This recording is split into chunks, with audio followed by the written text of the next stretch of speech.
আসসালামু আলাইকুম। এই যে জুনিয়র সাকিব ভাই, আপনি যেসব কাণ্ডগুলো করছেন, এসব কাণ্ডগুলো ঠিক না।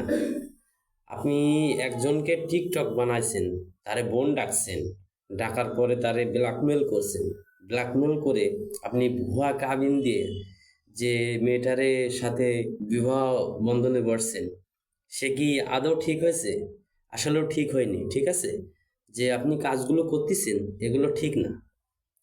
আপনার কি বলবো, আপনার পুরুষত্ববোধ আপনার তো নেই। আর আপনার তো পুরুষ বলতে তো নেই আপনার ভিতরে, আছে। আপনি অনেক খারাপ লোক, এত খারাপ লোক ভালো লাগে না। আমি একটা ভিডিও আপনাদের দেখাচ্ছি, ভিডিওগুলো আপনারা দেখবেন, ঠিক আছে? যে সাকিব কত বড় খারাপ, এত খারাপ মানুষ চলে না। তাকে একটা আইনের আওতায় নিয়ে এসে বিচার করা